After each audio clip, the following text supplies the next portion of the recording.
Hey everybody, it's Dr. Eric Balcabbage. We're back for another edition of the Thyroid Answers podcast, and today we have another guest. Her name is Holly Bertone. She is a natural health coach, but more importantly, she's an expert on gratitude and mindset. And if you've listened to this podcast, if you've read the book, The Thyroid Debacle, you know that emotional fitness is a really big key for me in trying to get patients well. What goes on between the 6 inches of your ears can either really propel you to get healthier, get well, or it could be the major stressor that's contributing to your cell danger response and why you may struggle to get well no matter what you do. So with Holly being an expert, I thought it would be a great topic to bring her on and talk about. So Holly, welcome to the Thyroid Answers podcast. Thank you so much, Dr. Eric, for having me on. And I'm excited to be here and connect. And especially because number one, emotional fitness is near and dear to my heart. And number two, so is thyroid health. Yeah. So maybe the thing to do is to kind of get into your story. How did you become a health coach? How did you get into this space as a gratitude and mindset expert? Yeah, absolutely. I always like to start kind of the day before everything happened, just to set the stage that I was the quintessential overachiever, the type A to the extreme. I was the chief of staff for one of those 3-letter federal government agencies they make TV shows about. So I had a high stress, high pressure management job. I raced in Xterra races, which are the off-road triathlons. It's a competitive mountain bike racer. Drank margaritas with my girlfriend. So I was an adrenaline junkie and just had this overachieving, super stressful lifestyle. And on my 39th birthday, I got the phone call that the test results came back and I had breast cancer. And my doctor, who on the phone said, "Don't worry, it's the good kind. There is no good kind." But that was how everything started.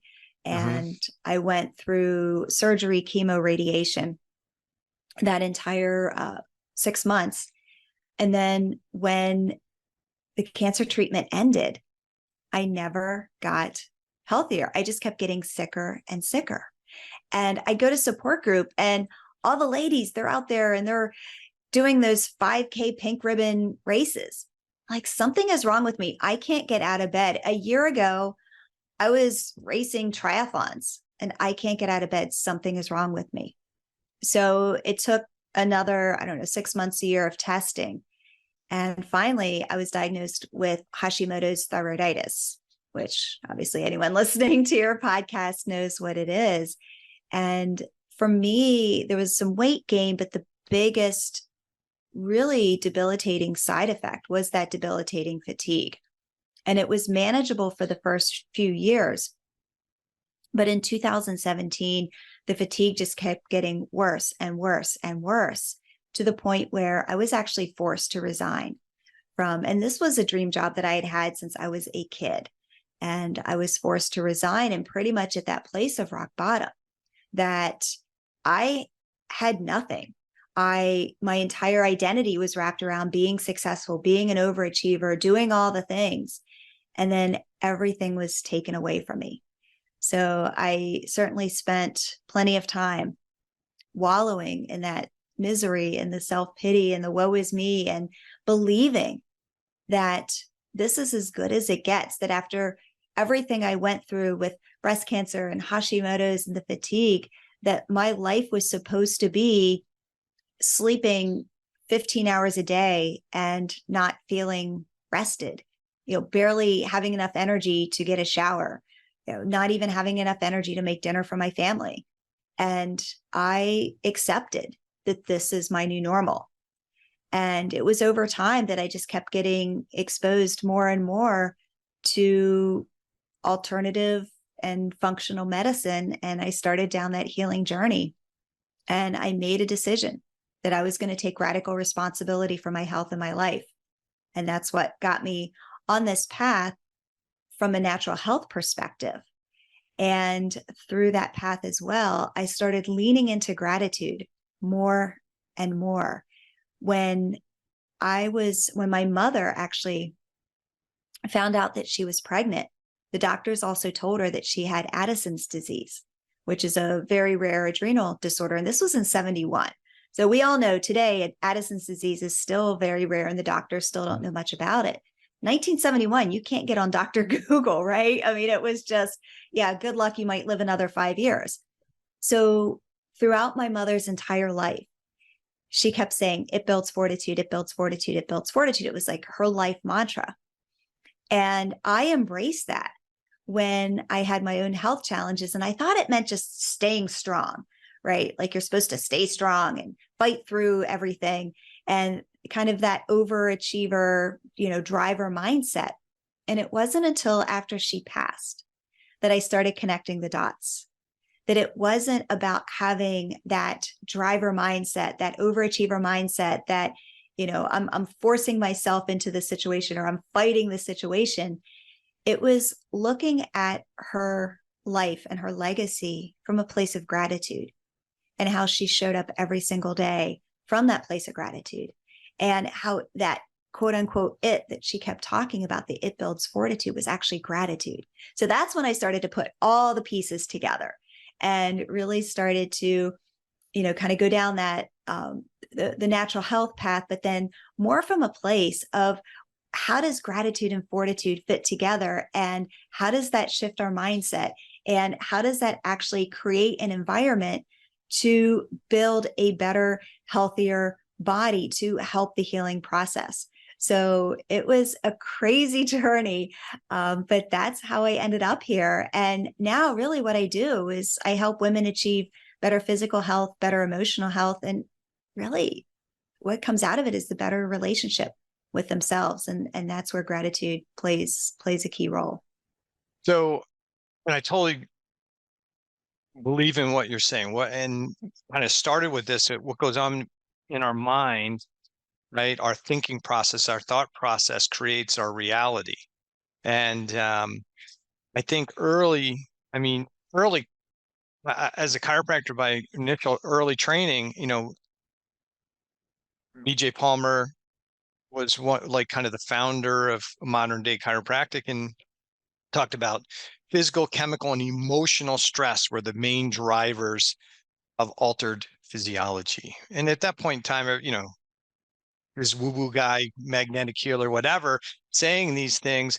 But now today, I think we have a greater, at least definitely from a functional medicine standpoint, definitely we can see it in clinical research. I don't know that we get as involved with it in allopathic medicine, but definitely we talk about it a lot from a functional medicine response. And there's, people like Bruce Lipton, who I'm sure you're familiar with, who wrote The Biology of Belief. I ran into him while I was in chiropractic school, and I was like, huh, what's this guy talking about? And he came from, I think he was professor at Stanford, I believe, early on. And then he came out with this radical theory that he was trying to get across to medical students.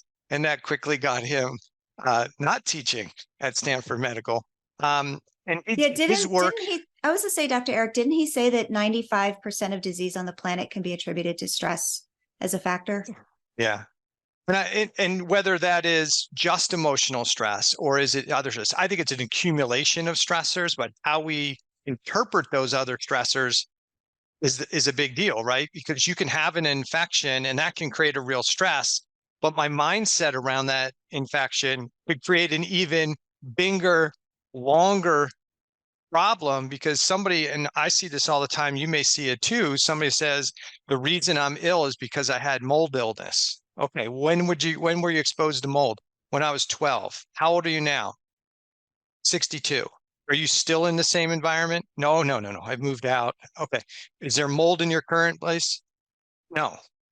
Okay, then why are you carrying the burden in your mind that you have this mold driven illness? Maybe that you, at one point in time, you had it,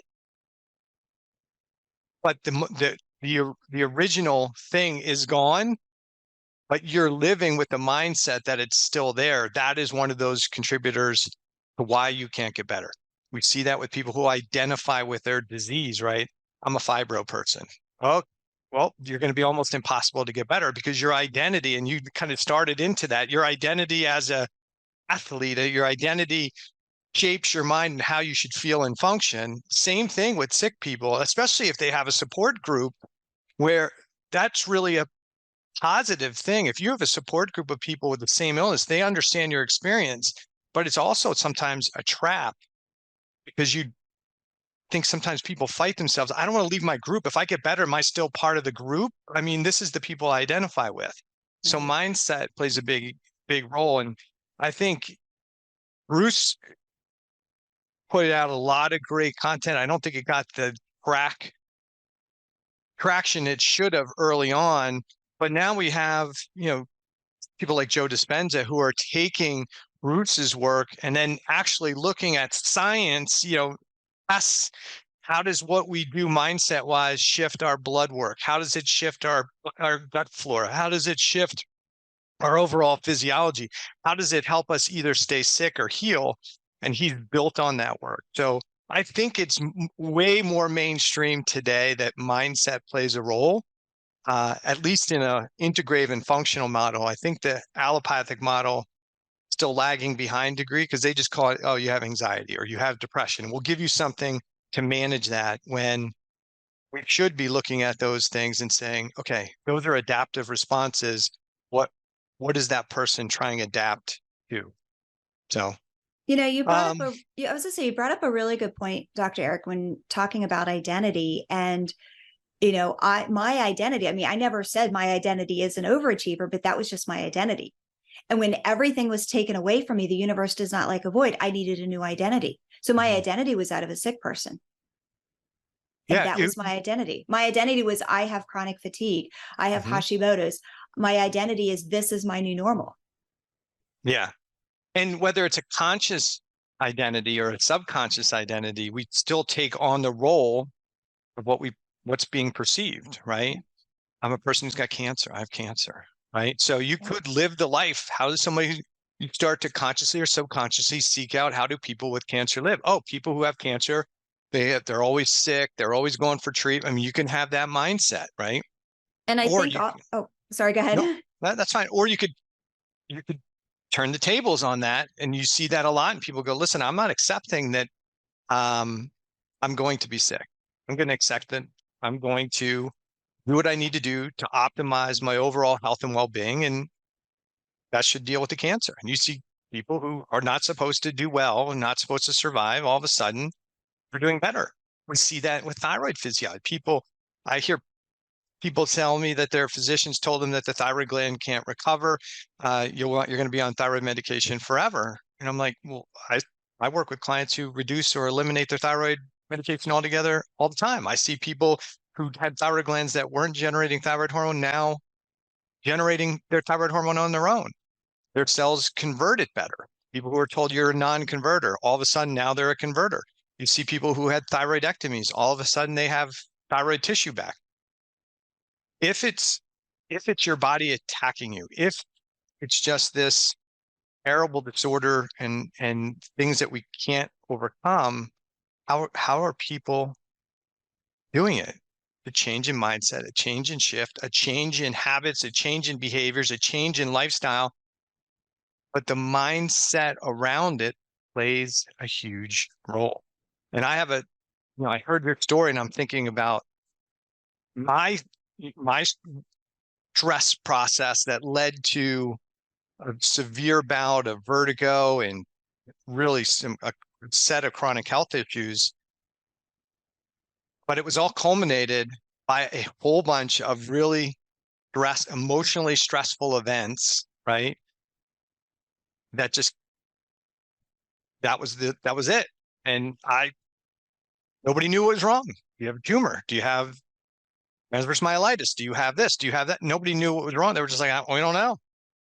And it was when I was in my darkest moment, saying, how am I going to go on living like this? That I was able to get that switch to change and then start to realize, oh my gosh, I went from the person who was grateful and positive mindset, but once I got sick, that mindset started to change and I started declining, and my health was declining with it to a point where maybe it's not worth continuing down this path. And then for me, it was one of my kids cried out in the middle of the night as I was in my whoa moment. I'm like, what am I doing? And that was the spark that created the change. I didn't really do that much more physically, nutritional. I was already doing a lot of the right things, but it was the mindset shift that instead of focusing on the problem, focusing on the pain, focusing on the lack of ability to do stuff, focusing on the vertigo and the dizziness and how bad I felt and functioned, it was just a shift and change to no, I I'm going to be better. And that makes a huge difference. It did for me. I mean, it wasn't I was better tomorrow, but within 2 to 3 months of being sick for months and months before that, I was back at, okay, I'm back. I'm back. People were like, what'd you do? I'm like, I just made a decision I was going to get better. Uh, okay. But it was hard, but there was work that had to be done. But without that mindset shift, that never is going to happen. And I think that's one of the biggest things we have to impart to our patients, our clients, the people we're trying to help. You can't get better with the same mindset that created the illness, right? What got you here what got you here won't get you there. It won't. So let's do a little dive in here. When we talk about mindset, let's talk about maybe define gratitude, define emotional fitness, define fortitude. Because somebody's listening to this, they go, I have Hashimoto's. Like, I'm tired. I'm fatigued. I don't feel good. You guys are like talking about, oh, have gratitude. I don't feel good. How am I supposed to Right. have it? I don't even know what you're talking about. So let's define a couple of those terms and then we'll dig into them a little bit. And then we'll get into how these things physiologically might create change and problems. And then what ultimately we want to leave everybody with some tools to be able to start to change their thinking. Yeah, absolutely. And I actually want to start with fortitude first, and then we'll go into gratitude. And then I'd like to actually talk about some of the mistakes, because I think you hit on a really good point in terms of, I have this or I have that disease, or, I've got the fatigue and I can't get out of bed, or, whatever's going on. And it's like, well, I don't want to be grateful. So I really want to make sure that if you're listening and that is what you're thinking, keep listening, because I really want to acknowledge you, because that's where so many of us start. And to be in that place of, I don't want to be grateful, or I can't be grateful. So, if you're listening, you're like, yeah, this is just hogwash, right? Keep listening, because I definitely want to make sure that we address that. Fortitude. I like to say that fortitude is kind of my own definition is when you're a second away from quitting and you make a decision that you're stronger than your circumstances and you do something about it. And I always like to give the story, and I'll make this quick, but when I was in high school and it was a snow blizzard. These days it would have been canceled. Back in the day, we were a lot tougher. But it was, I finished, and I thought I had finished, and everyone had finished before me.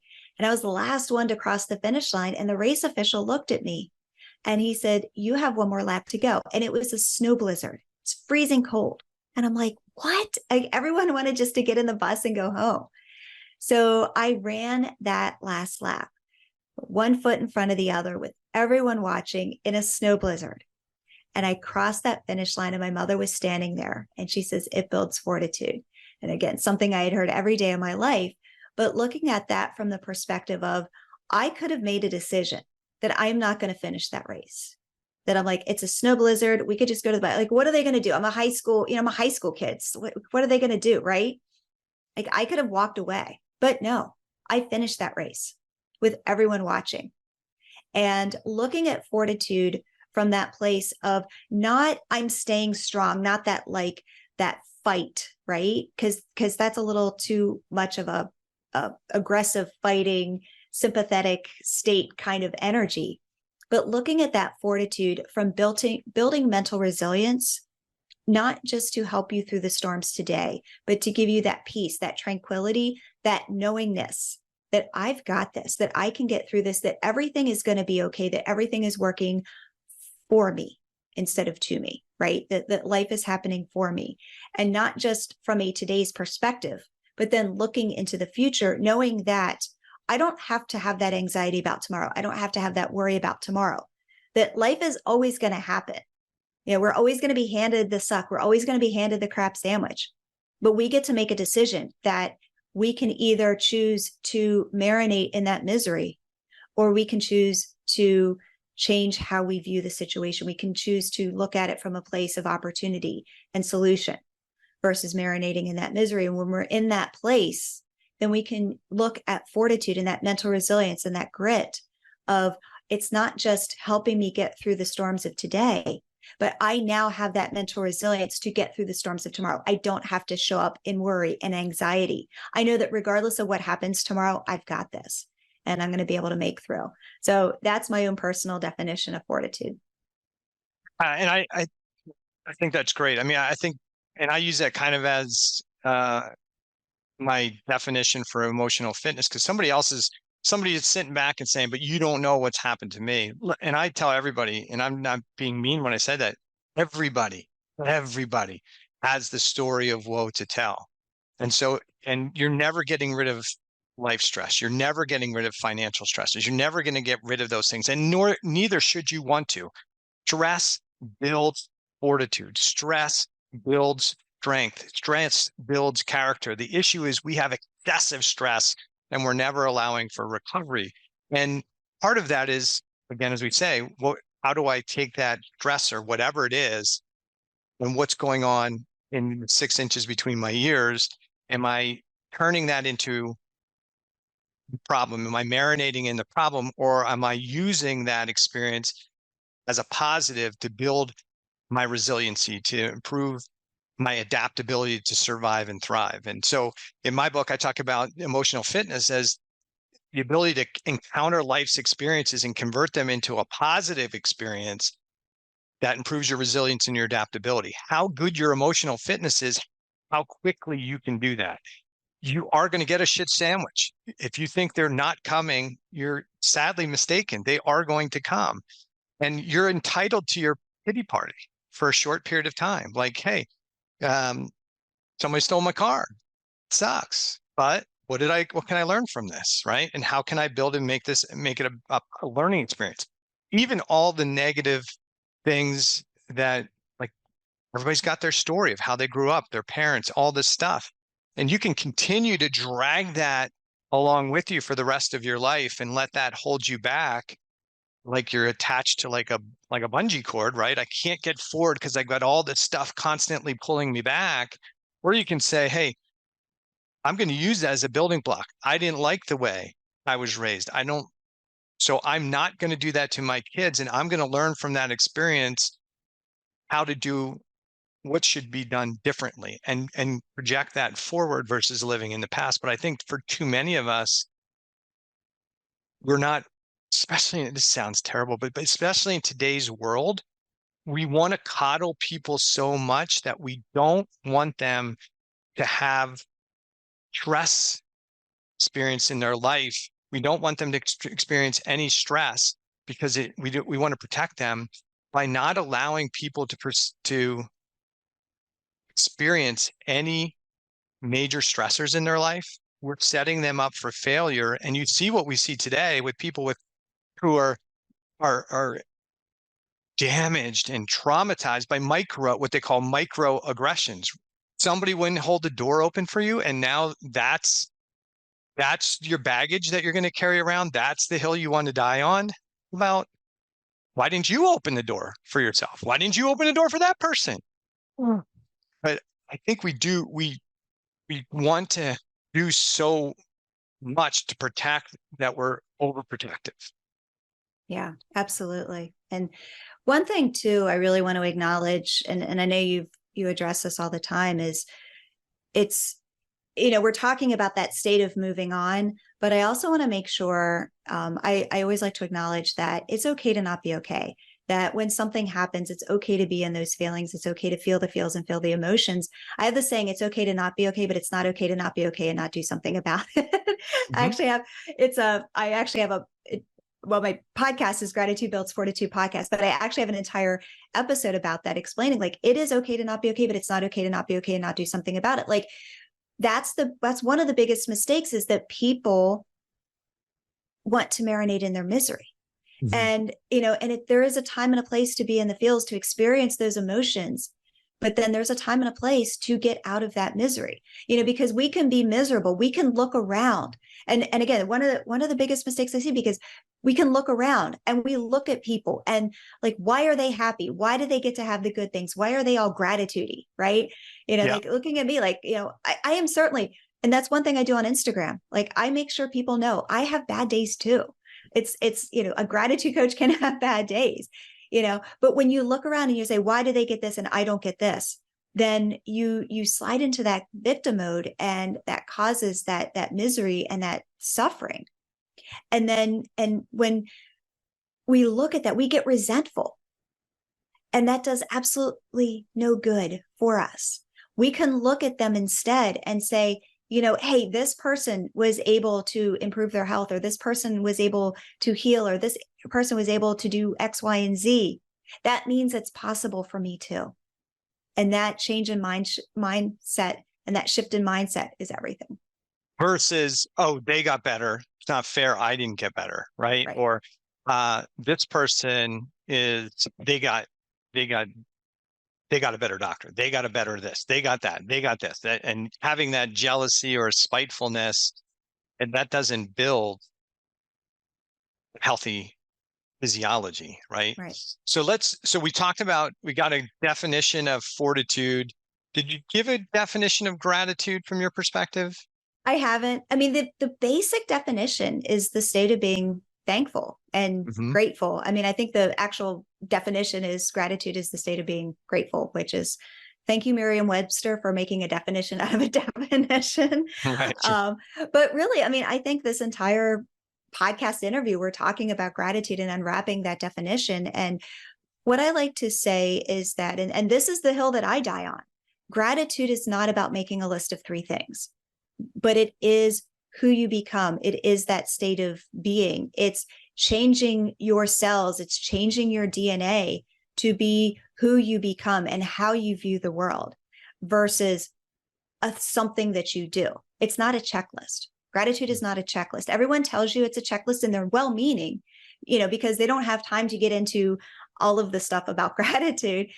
But what we perceive is that, oh, it's just a checklist of 3 things. So we hear this over and over and over again, that gratitude is this list of 3 things or 5 things or 10 things, whatever that list ends up being, because that's what everyone tells you to do. But they don't go any further than that. And then you're like looking at it like, well, I made a list of 3 things. Why am I not grateful? Or do you mean like you're talking about just make the list of things that you're grateful for, and therefore you're grateful? Right. Right. And gratitude and negative emotions can't occupy the same space in your brain. So in that moment, yeah, you might feel better, but you make that list, and 60 seconds later, you're like, okay, I'm right back to my miserable life. Gratitude doesn't work for me. Yeah. So the mind, anybody can write stuff down, right? I totally agree. It's how you live your life, right? There's the be do have model, right? Right. Um, we have we kind of do that in reverse sometimes, but Jim Fortin, you've love him. yeah, yeah, but you've got to, it's really about who you be, right? How do you be in daily activity? I mean, we can all have those moments in time when we're not grateful for something, like son of like, but so to me, can you be in a constant 100% gratitude? Probably not going to happen. But again, it's one of those things where how quickly can I catch myself? Did I have, okay, I have my pity party. Now I got to get back to this is, there's somebody worse off than me. I should be grateful. And my wife and I, we have that conversation all the time when we look at our 3 kids and where they are. They're all healthy. They all are doing well in life. And you go, man, how lucky, right? A certain level of gratitude.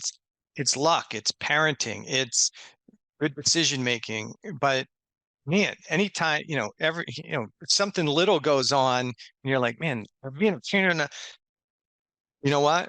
Could be, oh my gosh, could it be so much worse? And what can we, again, you go back to, what did we learn? What can we learn from this experience? And I try and do that myself as quickly as I can when I catch myself. Okay, it could be a lot worse than it could be some, there's other people going through greater struggles.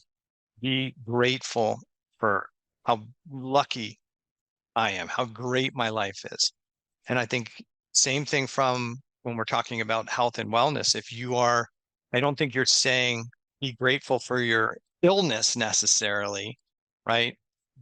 But every experience has a lesson to teach you. So I know you talked, that could breast cancer and having autoimmunity be a gift? Well, somebody would say, is she nuts? Why would she even say that? But if we think about it, getting breast cancer, getting an autoimmune disease led you to do what's become your life's mission. So Absolutely. maybe it was the gift. Yeah. Actually, I have a funny story. If we have time. Sure, let's do it. We got time. So I was diagnosed on my 39th birthday. And because I am super snarky and sarcastic, it's always been my personality. Talk about identity, right? But I would say, I would just joke around as I was telling people about my diagnosis, that first month when you kind of make all the announcements and everything. And I would say, yeah, some girls get earrings for their birthday or some girls get flowers for their birthday. My gift was breast cancer, and I was Mhm, super snarky about it. But mhm. I said that over and over and over again. My gift was breast cancer. My gift was breast cancer. And all of a sudden, it was my gift was breast cancer, right? Like my gift was breast cancer. And it became a question and then it became a statement. And that got anchored into my soul. And this was 2010. I had no idea what that meant, but I felt this wave of peace that breast cancer was a gift. And that just got anchored into my soul, even though I had no idea what that meant. And then what happened was that I didn't slow down.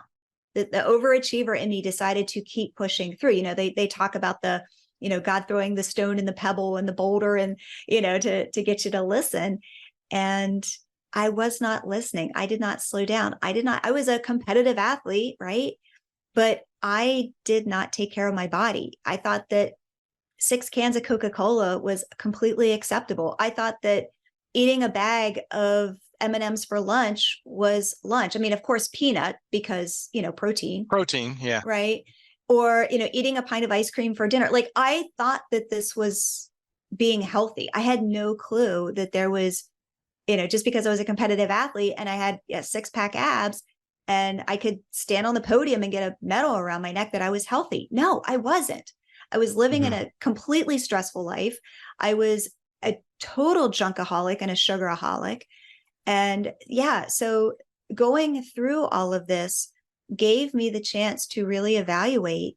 And that wake up call that I talked about, taking radical and personal responsibility for my health and my life, it gave me a chance to say, you know what, there is something better, and I'm not taking care of my body. And even fast forward, even 2020, I was already knee deep in all this stuff and practicing and all the things. And, with the pandemic and those initial few months, I was scared to death. I'm like, oh, I have an autoimmune disease and I'm going to die, right? If I get exposed and, whatever.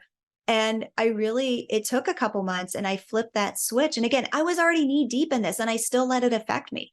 And Mhm. I flipped that switch of, hey, this is an opportunity for me to really lean into my immune system and to figure out what else I can do to boost my immune system. And even that led me further and further down the path of reducing stress and practicing gratitude and giving my body that space to heal. And I Yeah. know I absolutely adore her, Dr. Donnie Wilson. What was it, episode 120, I believe, on your podcast, Mhm. talking about stress and really diving in to the science of stress and how it affects our body. And, she had brought home some really good points about that to, listen to after our interview. But yeah, I mean, just, you could look at these situations and say, and go down one path of saying, this is how it has to be. Or you can look at it and say, I get to learn a lesson here, right? I get to learn, maybe not a, why is this happening, for me, right? Or what are the lessons that I get to learn? What are the opportunities? What are the doors that are opening up? So going through everything that I did gave me the opportunity to not just view all of the health issues that I've gone through as a gift, but to view everything as a gift, the good, the bad, and the ugly, because it is easy. It's easy to be grateful when you have it all. It's easy to be grateful when, you're on top of the world and life is just perfect. But it's not easy to be grateful when you're handed that crap sandwich. When you're in the middle of the suck, it is not easy to be grateful. But when you can lift yourself up and be grateful in those moments, that is when that's when life totally opens up for you. Yeah, I think we learn a lot, especially through sports, that we can do a lot more than our mind sometimes wants us to do. And you don't have to be the David Goggins screaming at your inner bitch to overcome it. But that's his strategy, and if that works for him, that's awesome. But for most of us, it is about having that mind, being able to flip the switch. And I'm glad that you brought that up. That hey, COVID happened and it started happening to me. It's important for the listener to think like we don't just have it all figured out, that this stuff never happens to us. We all have those moments where we have to, something bad is going on, but how quickly we get back there to get back to, okay, that is a problem.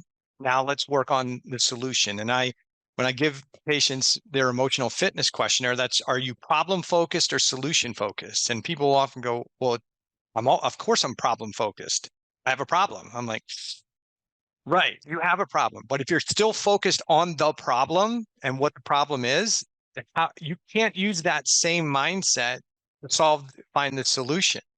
And I'll tell a quick story that really has sat with me a long period of time. And that is, I have a friend who was in business, young entrepreneur of the year a number of times. He's making millions of bucks, and he goes to the monastery, goes to live with some monks for a week for this high budget business trip. They're going to learn the secrets of business, right? And so he said, I talked to him like right after he came back. This is back in the early 90s, I guess it was, he spent 25 grand to go for this business trip, and that was a lot of money back then. And he said the first 4 or 5 days, all I'm doing is humming and breathing exercises. And he said, I finally got pissed. I went to my monk. I'm like, listen, I'm here for the business secret. You haven't taught me anything, right? Because he's like high intense dude. And he said, what happened next has been and will be the best experience for me going forward in life. And it's been one of the greatest things for me. Is the monk sat him down and he said, here's what I need you to do. I need you to go back to your room, and I want you to write out all the high moments of your life and all the low points of your life, and then come back and see me tomorrow. And so he did that, comes back the next day with his little chart with all the highs and low points at, and he said, tell me when you're the happiest. He's like, what are you talking about? How hard can this be? Up here, right? On all the good points. And then he said, and tell me when you're the most unhappy. Of course, when everything's terrible down here. He said, that's what you have wrong. He said, you are happy at all the peak moments, and you have this understanding that in your hope that it's never going to get worse. And when things are terrible, you think that they're not going to get better. But look at your graph. Every time you've had a really high point in your life, what has happened? It's like something gets worse, right? And every time you were in your low points, what always happened? Something got better. He's like, right. He said, it's okay to be happy in those high moments, but you should have the mindset that something could go wrong and be in anticipation of when something changes, you'll be able to more quickly make the shift and he said, when things are really dark, instead of thinking about how bad they are, you should know based on your experience that opportunity is going to present itself for me to succeed if I'm aware. The faster you are aware that there's going to be an opportunity, because one opportunity went away, but there's always another one. See the door open versus see the door close, that kind of analogy. You're going to have a much more stable, balanced life. And when he told me that, I was like, yeah, I mean, that's everybody's life. And we get caught in the wallow, right? In stewing in our pot, like boiling the frog, right? Versus, and then we're in those high moments where like, yes, everything's great. It's always going to be great. And then when something goes away, we're devastated, when in reality, we need to make that, we'd be like, okay, this opportunity is going away. They always do.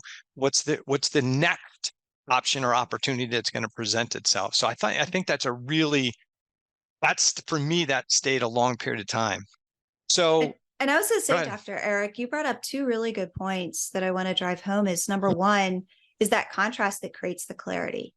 You know, when you have that, you can't see the stars if the sky isn't dark. So when the sky is the darkest, that's when the stars shine the brightest. Mm-hmm. And when you can't appreciate those good moments as much until you go through the bad moments, until you go through the bad times.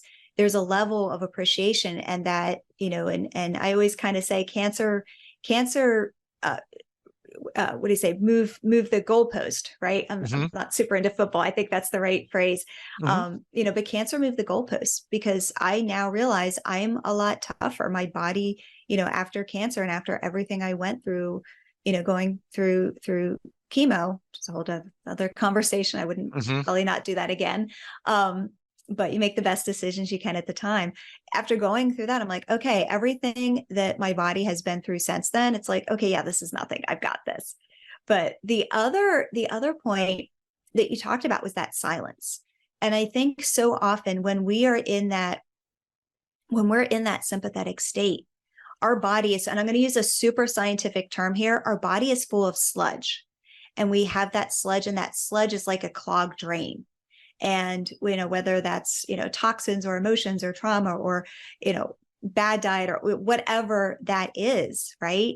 And we don't have that space. We don't have the space in our body. We don't have the space in our heart. We don't have the space in our brain.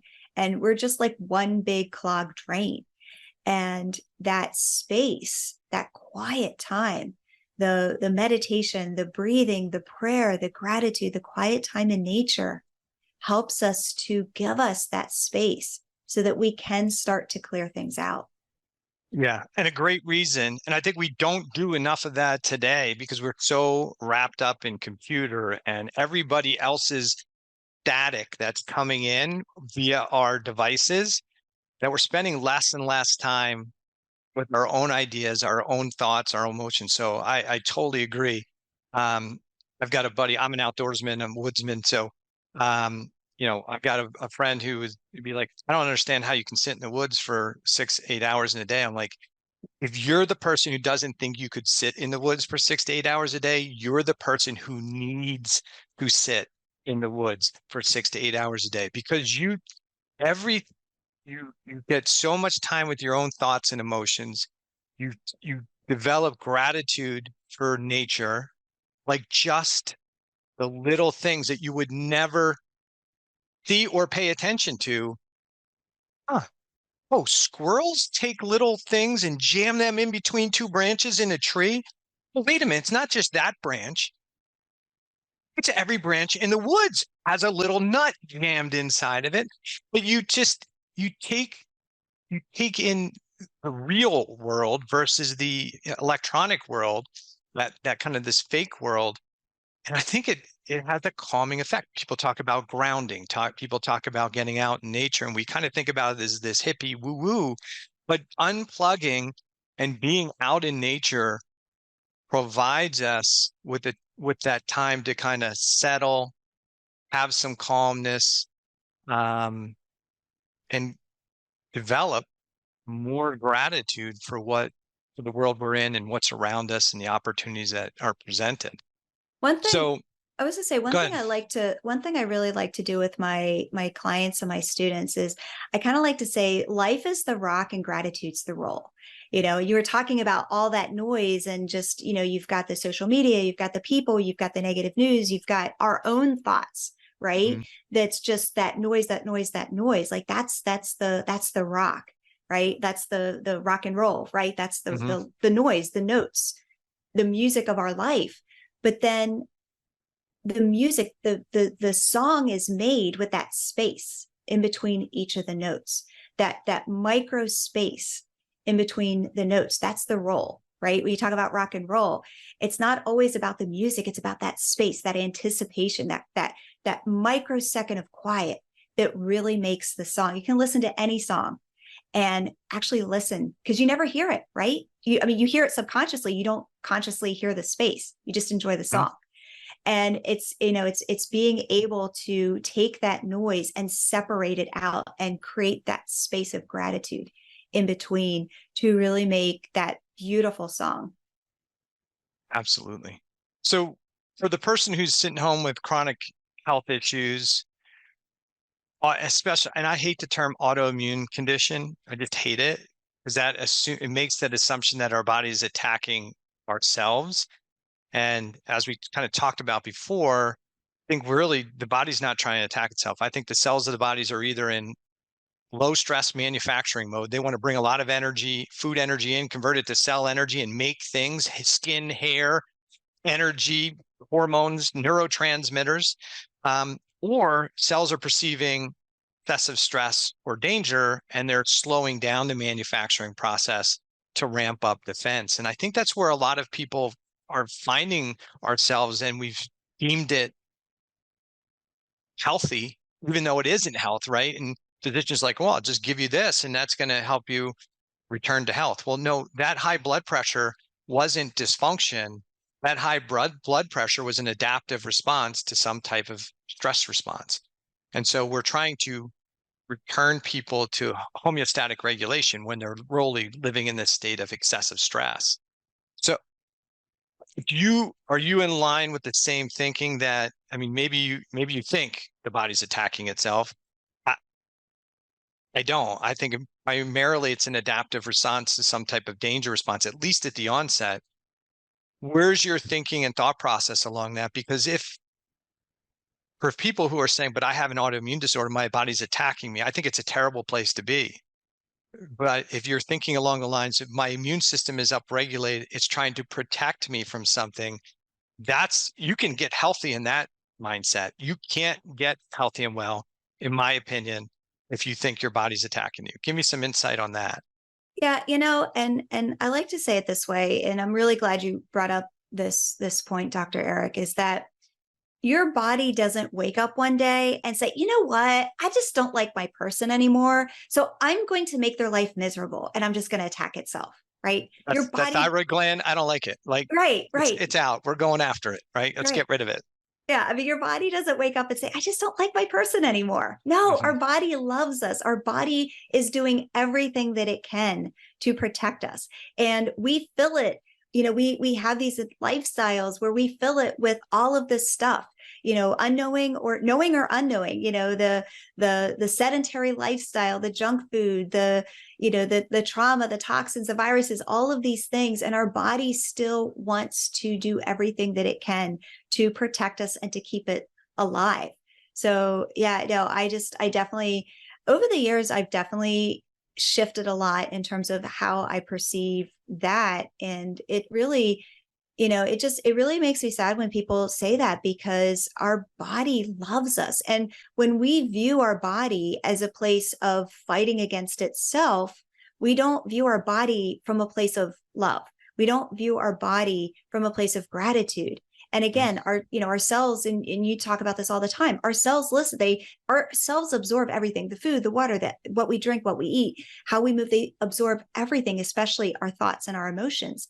And when we have that mindset, when we keep telling ourselves that that's how it's going to be, But when we can shift that from a place of my body is trying to give me a wake-up call, my body is trying to help me to be safe, my body is doing everything that it can to protect me and to let me know, hey, hello, time to make some changes. And when we start listening to our body and to have that love and gratitude and respect for our bodies, then that's really when that mind shift starts to happen. So I think before we get into strategies, I think we've got to cover, because I guarantee you, and I would have said the same thing when I was in the depths of issues. You're telling me this is all in my head. You're telling me everything I have is going on in my head, like I'm making it up. So how do you answer that when somebody gives you the pushback, like I'm not making this up, this is real? It's very real. It is very real. But our head, our brains, our cells determine what's real, as within, so without. And everything we can put up that mirror and look at our lives and say, I need to take responsibility.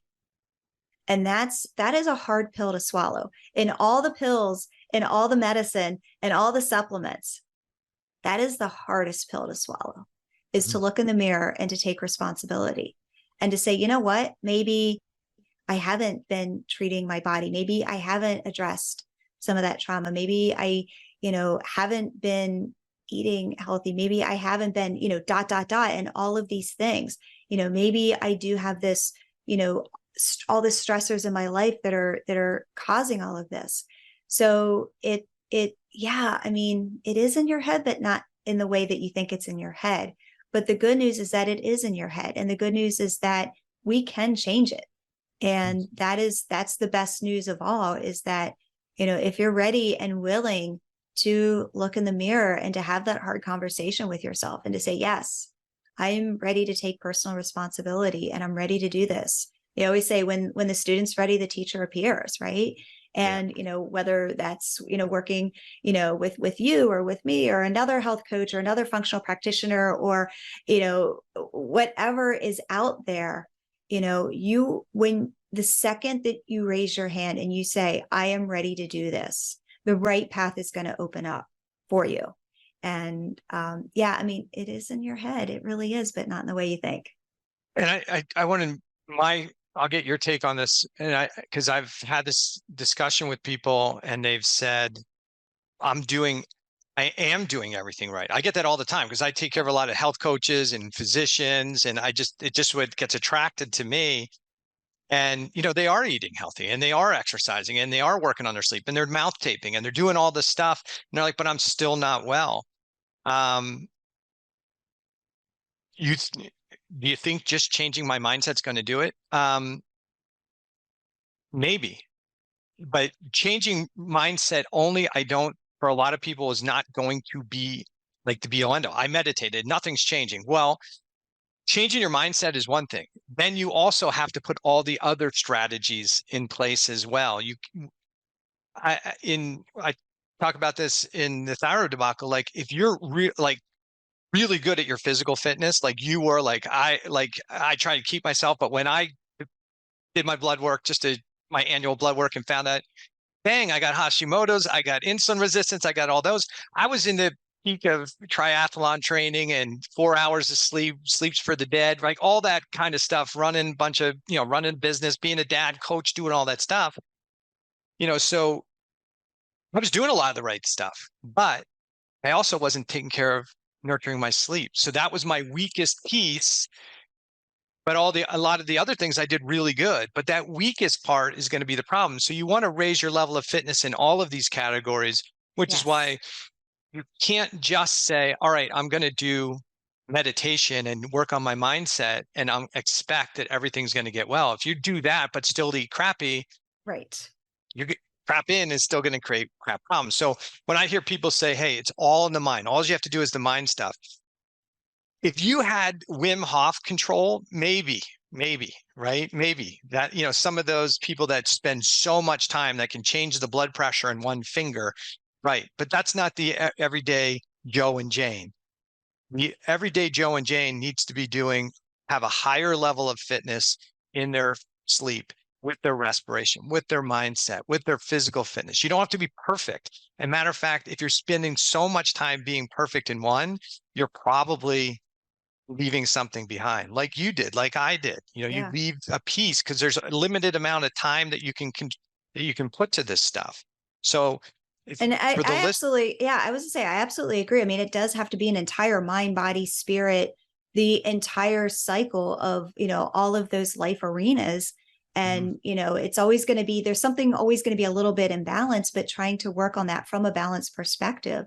mhm, And looking at it from the perspective too of, when you look at reducing that stress and you look at, regulating your nervous system and moving from the sympathetic to the parasympathetic, it makes everything else easier.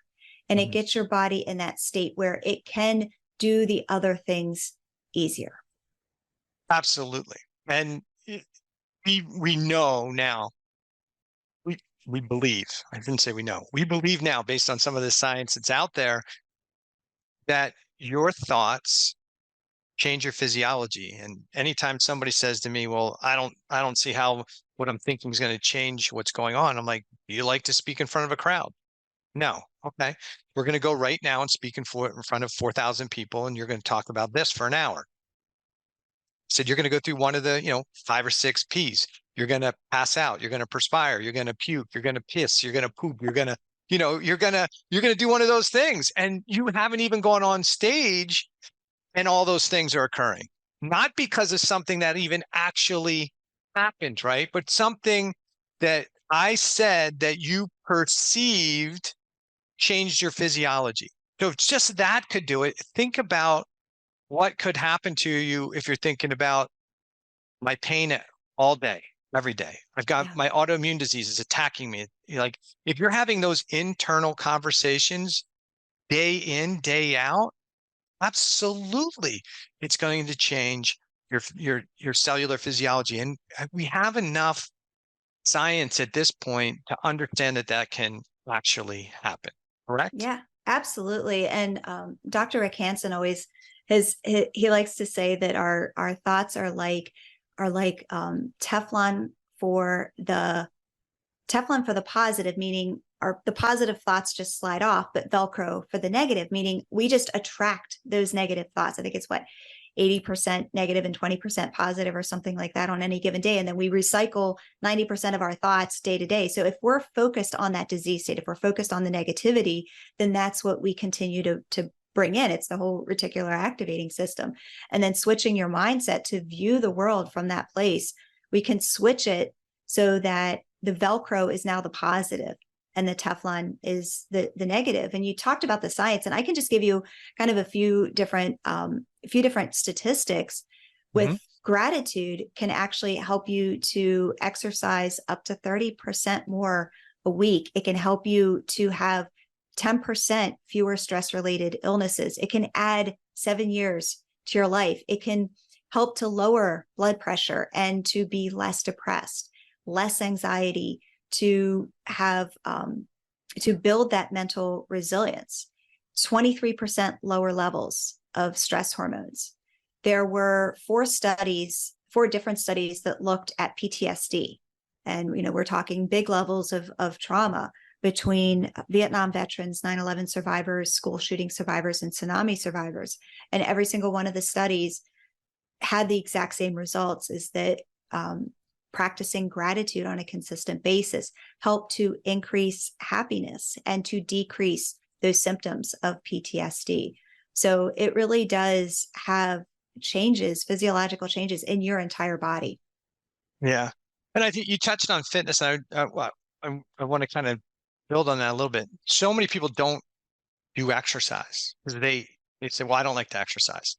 That mindset then produces an outcome, which is they don't exercise.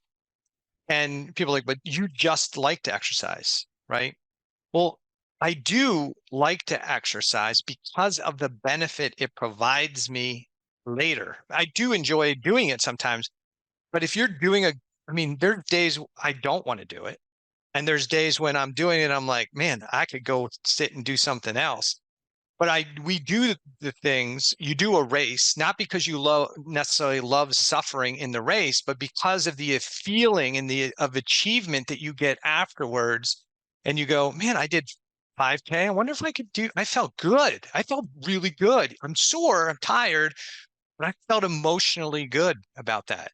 Yeah. Maybe I can do 10, maybe I can do 15, right? Maybe I can do more. And that keeps driving people. So I think when you're thinking about the things like physical fitness, but you like to do it, you like to do breath work. I don't like to do breath work, but I like the feeling provides me later, which is more of the factor of why I do things. I don't like journaling. I don't like doing mindset work.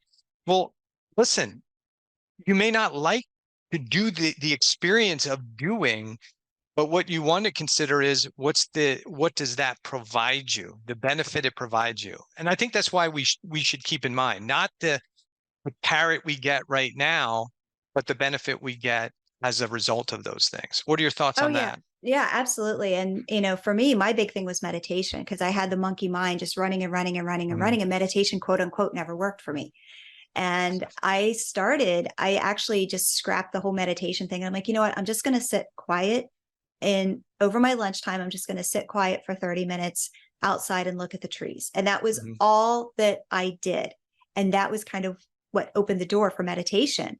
And now, and even this is years later, I still have that relationship with it where there are days that I don't want to do it, but I still do it because I know of the long-term benefits of it.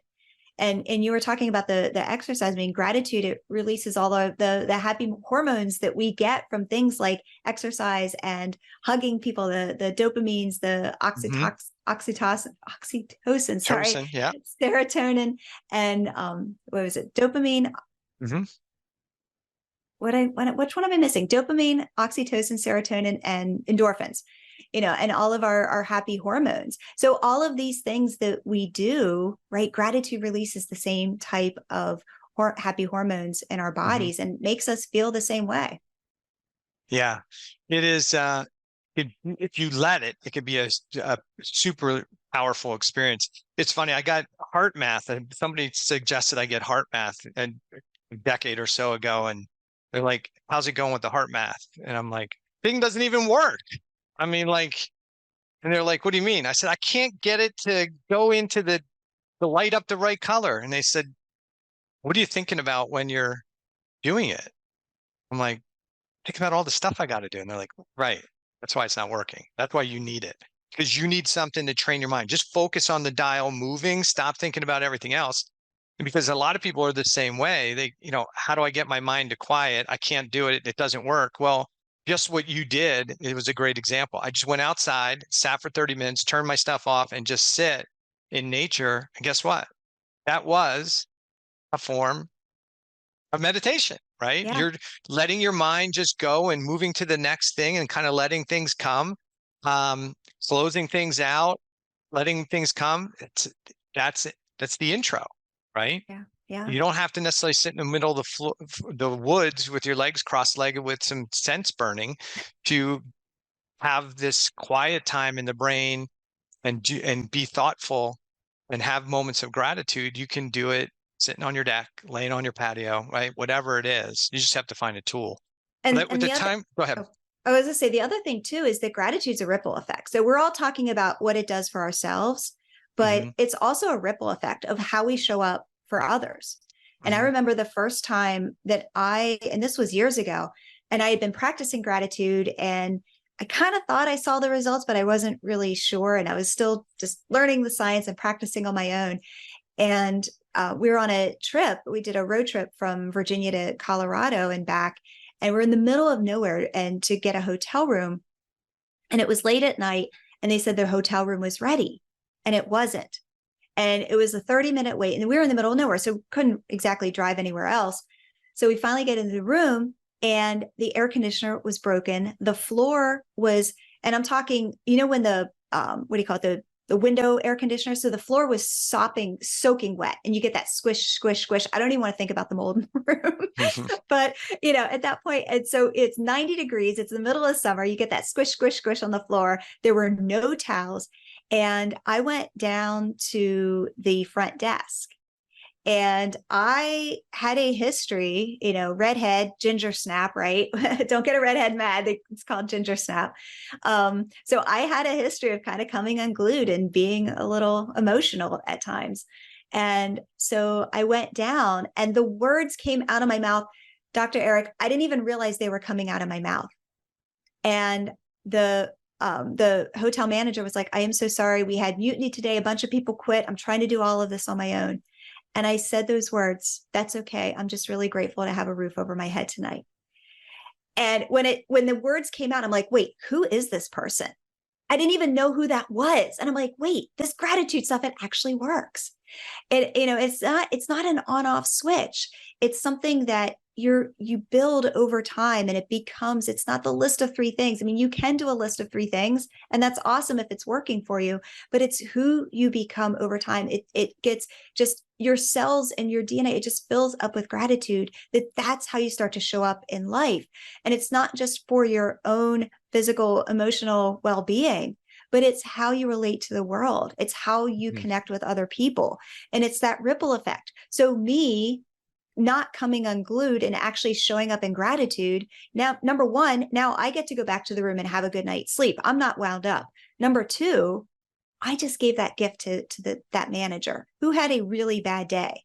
So now instead of him receiving, some crazy redhead, he now gets a gift of gratitude so that he can then pass that on to the next person that comes in that's a little upset. So gratitude can be the ripple effect as well. Yeah, I totally agree there. Let's do this with the 15 minutes or so that we have left. Let's talk about strategies. What are some of the strategies that people can use and that you recommend to start shifting their mindset, shifting how they think about things, creating this gratitude type behavior and lifestyle? What I should say, gratitude habit. Behavior to me is something that occurs occasionally. Habit is something that we do consistently and without thought. So Yeah, absolutely. tell me, what are the strategies that you typically would recommend? Yeah, absolutely. And again, I'm not against the list of 3 things. And I want to get to that in a minute. But what I am for is looking at gratitude as who you become. And I always like to say, to start off, how if you have a kid, or every kid is different, right? And if Hmm. you're a parent to multiple kids, I had a stepson, so I had one. But if you're a parent to multiple kids, they always kind of say to meet the kid where they're at, right? Like Hmm. you kind of get to their level and kind of figure out what's going on in their head and meet them where they're at. And I really like to start gratitude in that same space, because so many of us are in that place where our health is not in a great place, or we're trying to get healthier and it's not working. And we're like, I don't want to be grateful, or it doesn't work for me. And we kind of start in that space. And it's like, well, how do you go from that kind of space to being grateful? And it's not about the rainbows and unicorns and puppy kisses and rose colored glasses, right? Hmm. So I always like to say to meet gratitude where gratitude is at, and then let gratitude meet you where you're at. So if you are in that space, to take those small steps and to let gratitude in gradually. You don't have to open the whole door. You don't have to feel like you have to go from 0 to la la la, right? It's opening that door. And I also like to one of the ways that I like to teach this is through, I don't know if you're familiar with the DISC methodology, with the different personalities. So, we've got our kind of more dominant driver personality.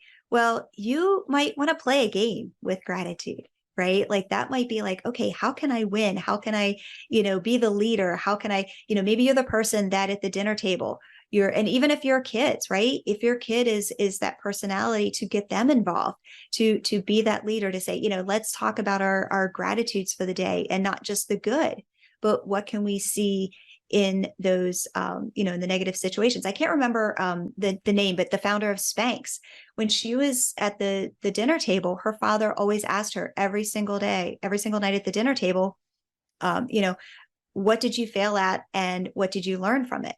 So, and now she's the, founder of Spanx. I can't remember her name though, but, kind of looking at gratitude from that perspective, right? If you're a driver, to look at it from, what can I learn from these failures? How can I succeed with gratitude?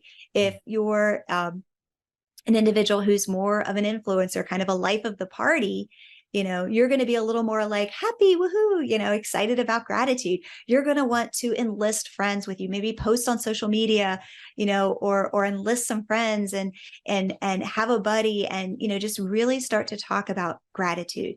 If you're an individual who is kind of more analytical, you are going to be driven to that list of 3 things. You are going to want to make those lists, but you can make those lists and then you can go back, right? Not just repeat the same things over and over again, but go back and really look at how has your day, how has each day improved? How have your gratitudes improved? If you're someone who's a little more sensitive, you're going to be more heart-centered, and to feel that gratitude deep in your heart. And to really feel that deep, deep level of gratitude, just take one thing and go really deep with it. And for all of them, everyone is going to be a little bit different in terms of the way that they start to approach gratitude. Like I said, meet gratitude where gratitude is at, like gratitude meets you where you're at. And when you get to that place where you can start on the basics, right? Regardless of what that is. Some people like to put a stone in their pocket and, touch it and think of gratitude every time they touch it, or they like to go out in nature and just take a gratitude walk and just kind of look around. The biggest thing is to remember, it's not a list. It's not a checklist. It's the feeling. It is the feeling of how you feel it. And that goes from your heart. And when that is deep into your heart, that will eventually go to your head, the heart-brain connection.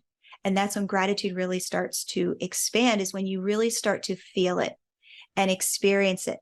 And turn up that dial, make it brighter. Even think about gratitude for the future. We so often think of gratitude in the past or gratitude in the present, right? Because we're grateful for what's happened or what's going on currently, and being in that moment and being present. We can also be grateful for things that haven't happened. Well, it's called manifesting, right? Mm-hmm. But being grateful for things that haven't happened, and to really feel it deep down. And that's the difference, is when you start to feel it with your heart, when you start to experience it, when you start to embrace it, when it stops going from being that checklist to something that, you talk about the behaviors and the actions and the habits, that's where you get started. But then shifting over into the feeling and using those behaviors and actions and habits enough that you're like, I'm really starting to feel this, and I'm really starting to go deep with this gratitude. And now it has gone from my heart to my head. And that's when gratitude stops being something that you do and starts being who you become. Yeah, I think that's important. And for the person who makes the list, I agree. I think small steps become the issue. If you're struggling with chronic illness and you're like, yeah, but I'm ill, how can I be grateful for this?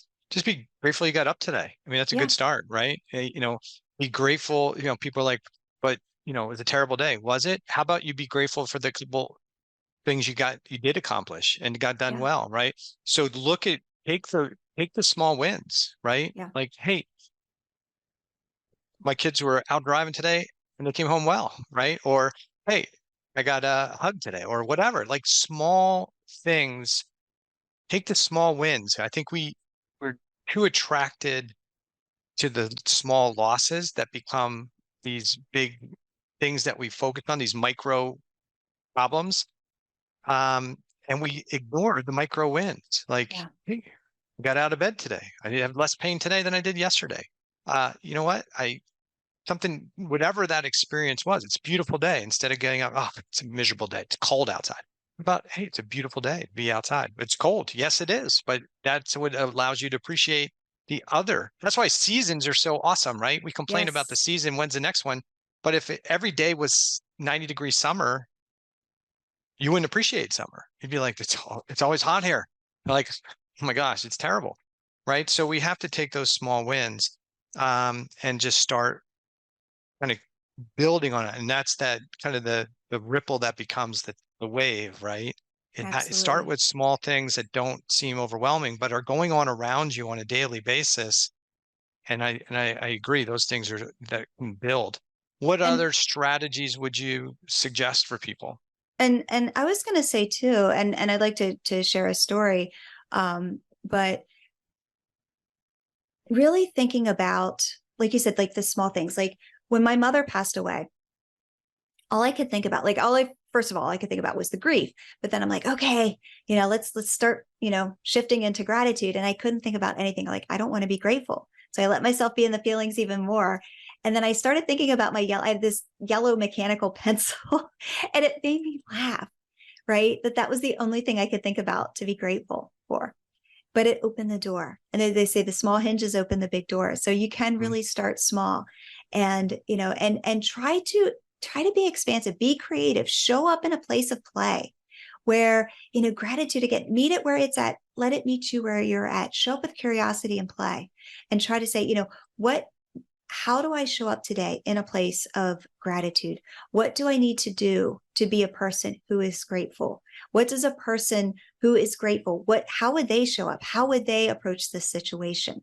So you can put yourself into that mindset. And like to finish with a story of, I was able to, and now this is something that I had been practicing and teaching with my students and coaching with my clients. I was put to the ultimate test to put this practice into action just at the end of last year. And how when you go through a stressful chronic situation, that typically you get sick a lot, right? Like that's kind of the typical response. So at the end of last year, there were 6 weeks that I was on travel. I came home. My husband and I made the final decision to get divorced. And then I packed up my stuff and I moved 2 states away. And then after that, I'm unpacking, I'm moving into a new house, moving into a new, town, and trying to, negotiate the logistics of a divorce and the emotional component of a divorce. And the entire time I was like, okay, Holly, this is your test. This is, you've been through this. You've been through this on your own. You've helped your students, you've helped your clients. This is the ultimate test of, does this work? And I was able to use everything and, the past, the present, the future way to approach gratitude. And not only did everyone around me say, this is like, what are you doing? Who are you? Because I've never seen anyone go through this, like a divorce or something like this, and be so at peace with everything. And not only that, guess how many times I got sick in those first 6 months? 0. None. Yeah. 0. Because I kept my stress. The gratitude was able to, keep me in that parasympathetic state, to have that lower stress, to be in a state of, I know that everything is going to be okay, even when I don't know what that looks like, even when everything got pulled out from under me. And to be able to show up in that way, not just for my own health, but to be a testament to others so that they could see this. There's huge power in the way that you can shift your mindset with the power of gratitude. Yeah, I would say, I mean, if you're going through a divorce, obviously it's an emotionally stressful battle and you can be angry and bitter for whatever the reason is. Or I'm guessing what you did is say, hey, this is it. This is the right thing to do. I learned a lot in that relationship. I learned some valuable lessons I can carry forward. Uh, Getting the divorce is what's best for me. So I got to look at the new opportunities that are available. There'll be some struggles, but there, like it's doing this is allowing me to take the next step in my life. And it was probably, I don't know, but it probably allows for a better relationship later, because I think what happens for a lot of people is they're so bitter and so angry, and that creates that chronic sympathetic issue. And it's not unusual. Typically, when somebody says, "Hey, I got diagnosed with Hashimoto's," I go, "Okay, tell me what happened in the last 6 months." What do you mean? Like, what happened in the last 6 months? If you were doing good, tell me. Oh, family member died. I went through a nasty divorce. Oh my gosh, the divorce. You know what I mean? And they start to tell you the big thing that happened. And then 6 months later, they're having this autoimmune condition. Yeah. You didn't develop this yesterday, the day before you got diagnosed. This is something that was developing, and that really tough experience was the final piece to push you into that cell danger physiology where your immune system had to say, hey, I've got to slow this whole process down and protect this physiology. So that's great. So let's end with that. I think that was great. I had a great conversation. We could talk for another hour or two. So I'm glad we got you on here to have this, and we'll have to have you come back on. But tell people a little bit more about what you do, and how they might. I think you have a podcast as well, right? So maybe you can tell them about your podcast. I think you said you're also an author, and then you work with clients too. So give us some information on that. Yeah, absolutely. And thank you again, Dr. Eric, for having me on the Thyroid Answers podcast. I really appreciate it. And yeah, 3 ways if you are interested in connecting. Number one, I think the easiest way is when you're finished listening to this episode, hop on over to the Gratitude Builds Fortitude podcast. A great episode to start is a fairly recent one, episode 62. The lack of gratitude is the root cause of all suffering. And it touches on some of the things that we talked about today. Number 2, Instagram, holly.bertone, Bertone. And yeah, say hello. I answer all my DMs. It's not someone on my team, it is me. So say hello. And then finally, we talked about the gratitude personality. I actually have a quiz that you can take, and I will make sure you have the link for that. But the easy to remember URL is pinkfortitude.com/quiz. And then that you could take the quiz and you can find out what gratitude personality you have. And that will also give you some resources to get started. Awesome. Thanks so much for coming on. And for the listeners, this is a great episode for everybody to listen to. It's not just about thyroid physiology, as I talk about all the time on the podcast. What we try and focus on is how to become a healthier person overall. It doesn't matter what type of health condition you have, or even if you have no health condition, how do you really get to a higher state of health? And having a state of a habit of gratitude and a high level of emotional fitness is going to be one of the key strategies to get well, but also stay well. So Holly, thanks so much for coming on the podcast, and we'll have to have you come back soon.